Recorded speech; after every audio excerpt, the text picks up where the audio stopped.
बिस्मिल्लाहिर्रहमानिर्रहीम। मशक नंबर 3.1 है हमारे पास। सवाल नंबर 1 में कहते हैं write the number of rows and number of columns in each matrix. हर मैट्रिक्स में हर कॉलम में कितारों और कॉलमों की तादाद हमने बतानी है। तो हॉरिजॉन्टल लाइन से हम कितारों को शो करवाते हैं। ये R1 हमारे पास है और ये हमारे पास है R2। और जो वर्टिकल लाइन होती हैं उनसे हम कॉलमों को शो करवाते हैं।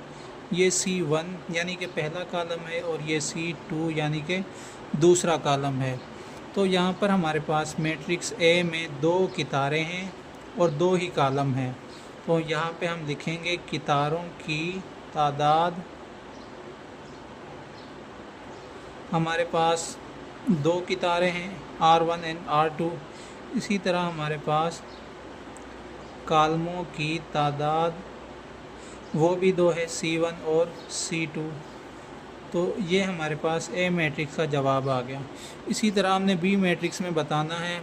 तो इसमें हमारे पास 3 कितारें हैं R1, R2 एंड R3। और कॉलम की बात अगर की जाए तो सिर्फ़ एक ही कॉलम है यानी कि C1। तो B मैट्रिक्स में कितारों की तादाद हमारे पास है 3 कितारें R1, R2 एंड R3। और कॉलमों की तादाद हमारे पास सिर्फ एक ही है यानी कि C1। एक ही कॉलम हमारे पास है। इसी तरह C मैट्रिक्स है। इसमें अगर हम देखें तो हमारे पास एक ही कितार है यानी कि R1। और अगर कॉलमों को देखें तो 3 कॉलम हमारे पास बनते हैं C1, C2 और ये C3। तो यहाँ पे कितारों की तादाद हमारे पास है 1 और कॉलमों की तादाद हमारे पास है C1, C2 और C3। टोटल 3 कॉलम हमारे पास बन गए। इसी तरह हमारे पास D मैट्रिक्स है। इसमें अगर हम देखें तो हमारे पास 3 ही कितारें हैं और 3 ही कॉलम हैं। कितारों की तादाद हमारे पास 3 है और कॉलमों की तादाद ये भी हमारे पास 3 है। अब आते हैं हम आखिरी मैट्रिक्स E की तरफ। इसमें देखें हमारे पास कितार 1 और ये कितार नंबर 2। और कॉलमों को देखें तो ये पहला कॉलम, ये दूसरा कॉलम है और ये तीसरा कॉलम है। तो E मैट्रिक्स में हमारे पास कितारों की तादाद 2 है और कॉलमों की तादाद हमारे पास 3 है। अब आते हैं हम सवाल नंबर 2 की तरफ। कहते हैं write the order of each matrix. जितने भी कॉलम दिए गए हैं उनका हमने मर्तबा बताना है। मर्तबे से मुराद किसी भी कॉलम में दिए गए कितारों और कॉलमों की तादाद।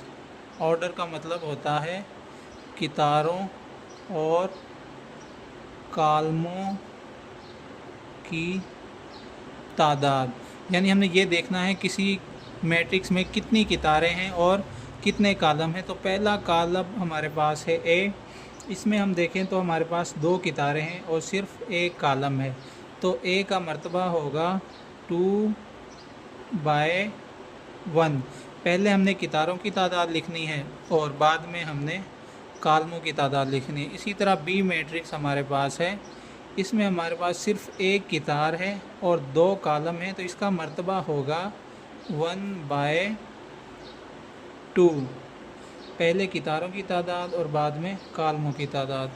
इसी तरह तीसरा मैट्रिक्स हमारे पास है C में हम देखें तो हमारे पास 2 कितारें हैं और 2 ही कॉलम हैं। तो इसका मर्तबा होगा 2/2। D मैट्रिक्स हमारे पास है।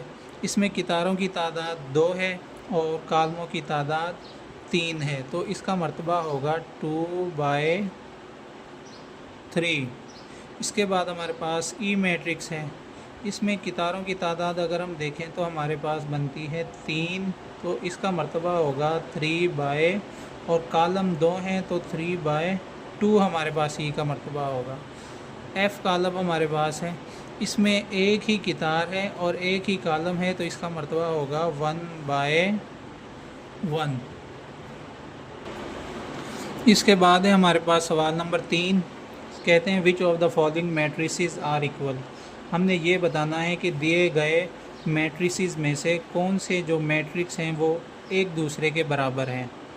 तो ये देखने के लिए 2 कंडीशनों का होना ज़रूरी है। 2 कंडीशन हैं, एक ये कि दोनों मैट्रिक्स का मर्तबा बराबर हो, दूसरी कंडीशन ये है कि उन दोनों मैट्रिक्स के अरकान भी एक जैसे हों।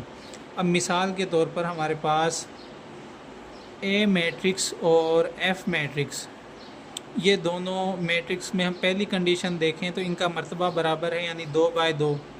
और दूसरी कंडीशन ये है कि इनके एलिमेंट्स भी एक जैसे हैं। ए का पहला एलिमेंट 0 है, एफ़ का पहला एलिमेंट भी 0 है। 3 - 3 का मतलब 0 ही होता है। दूसरा एलिमेंट 3 है, यहाँ भी 3 है। ए का तीसरा एलिमेंट 4 है, तो एफ़ का तीसरा एलिमेंट 3 + 1 हमारे पास 4 ही होता है, तो यानी ये भी 4 है।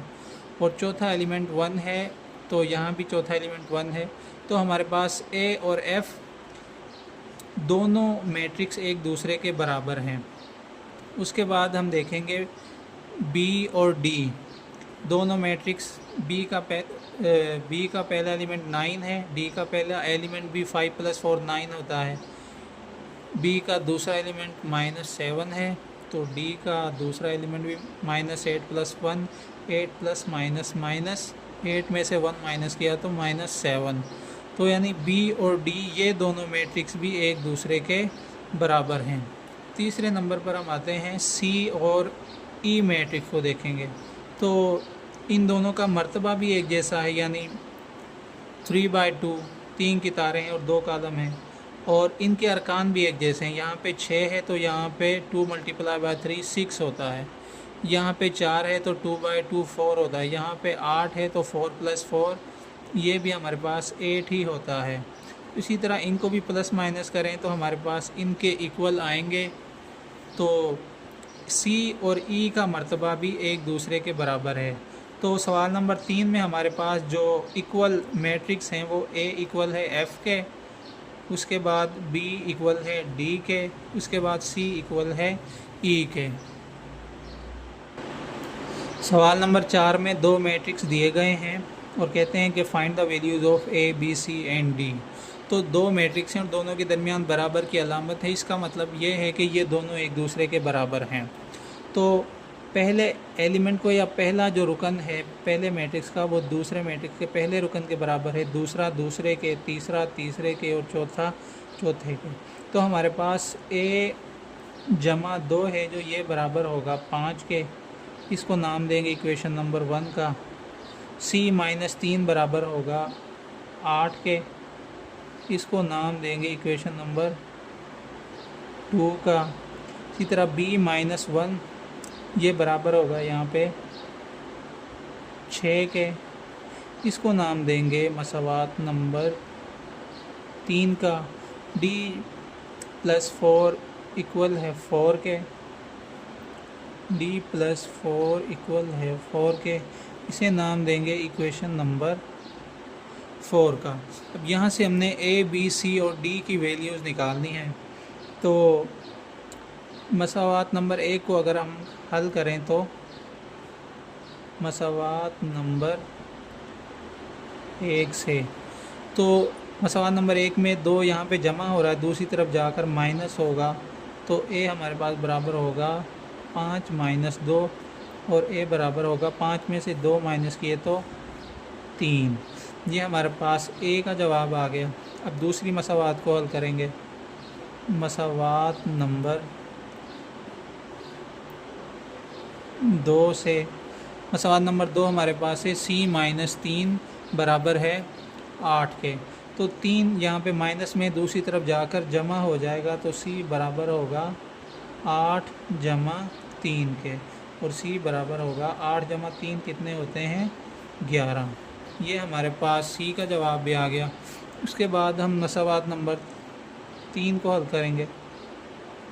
मसावात नंबर 3 से, मसावात नंबर 3 हमारे पास है b माइनस 1 बराबर है 6 के। एक यहाँ पे माइनस हो रहा है, दूसरी तरफ जाकर जमा होगा तो b बराबर होगा 6 जमा 1, तो b बराबर होगा 6 जमा 1 हमारे पास होते हैं 7 के। तो ये b का जवाब भी आ गया। उसके बाद है मसावात नंबर 4। मसावात नंबर 4 हमारे पास है b जमा 4 बराबर है 4 के। तो 4 यहाँ पे जमा हो रहा है, दूसरी तरफ जाकर माइनस होगा तो d बराबर होगा 4 माइनस 4 के, और d बराबर हमारे पास होगा 4 में से 4 माइनस किए तो 0। ये हमारे पास चारों जवाब आ गए। हमने a, b, c और d की वैल्यूज़ फाइंड करनी थी। a का जवाब आया है 3, c का जवाब आया है 11, b का जवाब आया है 7 और d का जवाब हमारे पास आया है 0। उसके बाद हमारे पास है सवाल नंबर 5। कहते हैं 2 मैट्रिक्स दिए गए हैं और इनकी मदद से हमने x और y की वैल्यूज़ फाइंड करनी है। तो पहला रुकन जो है वो पहले रुकन के बराबर लेंगे हम, तो 2x जमा 1 बराबर होगा 9 के। इसी तरह दूसरा रुकन दूसरे रुकन के बराबर लेंगे, 4 बराबर होगा 4 के, तो ये कट हो जाएंगे, इनको लिखने की ज़रूरत नहीं है। इसी तरह तीसरा रुकन तीसरे रुकन के बराबर लेंगे तो 7 बराबर होगा 7 के, ये भी एक दूसरे के बराबर हैं, कट हो जाएंगे। और चौथा रुकन हमारे पास है 5 बराबर है y के, वो हम लिख लेंगे।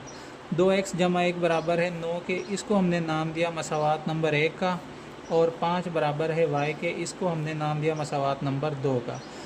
y की वैल्यू तो देखिए हमारे पास डायरेक्ट आ गई है 5 के, तो हमने x की वैल्यू निकालनी है। उसके लिए मसावात नंबर 1 को हल करेंगे।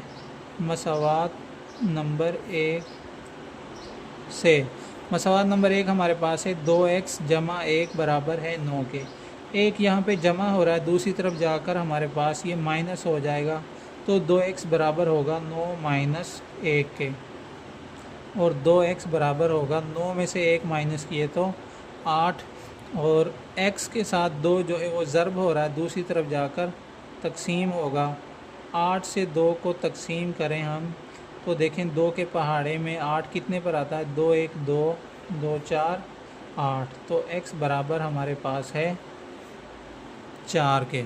यहाँ पे x की वैल्यू और y की वैल्यू फाइंड करनी थी। x का जवाब हमारे पास 4 आया है और y का जवाब हमारे पास 5 आया था। सवाल नंबर 6 हमारे पास है। 2 कालब दिए गए हैं जैसे हमने पहले हल किए थे, और इसमें भी हमने a, b, c और d की वैल्यू मालूम करनी है।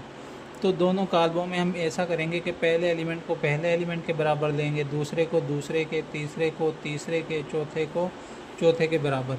जब पहला एलिमेंट पहले एलिमेंट के बराबर लिया तो हमारे पास मसावात नंबर 1 बन गई।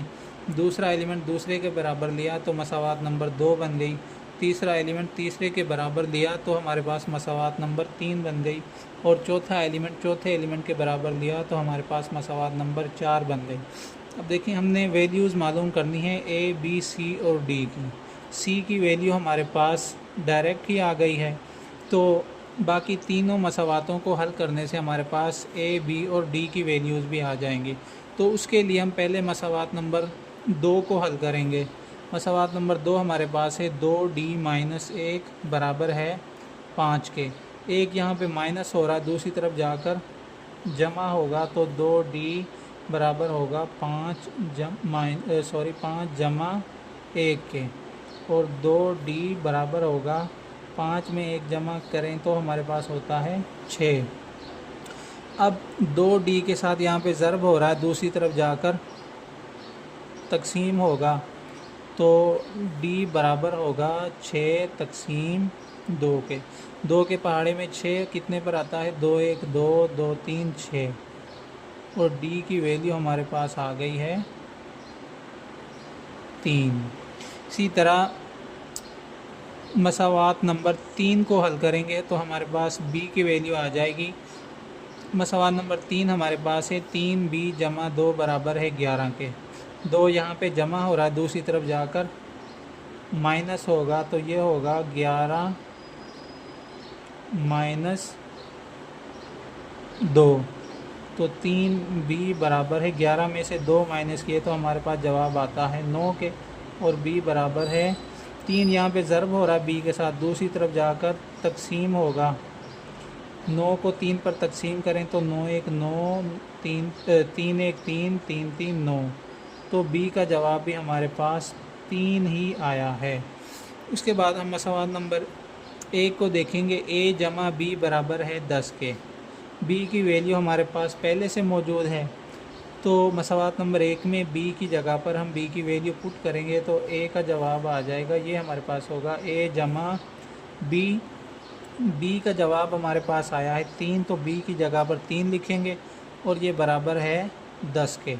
3 यहाँ पे जमा हो रहा है, ये दूसरी तरफ जाकर माइनस होगा 10 माइनस 3, और a बराबर होगा 10 में से 3 माइनस किए तो 7। ये हमारे पास चारों जवाब आ गए हैं, a, b, c और d की वैल्यूज़। यही हमने सवाल नंबर 6 में मालूम करना था। सवाल नंबर 7 हमारे पास है। 2 कालब दिए गए हैं और कहते हैं कि मदद से p और q की वैल्यू फाइंड करें। तो हम दोनों कालबों में पहले एलिमेंट को पहले एलिमेंट के बराबर लेंगे।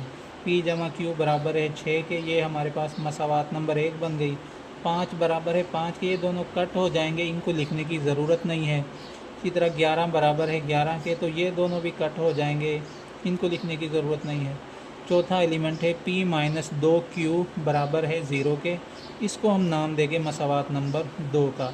अब यहाँ से हमने p और q की वैल्यू फाइंड करनी है, तो उसके लिए हम मसावात नंबर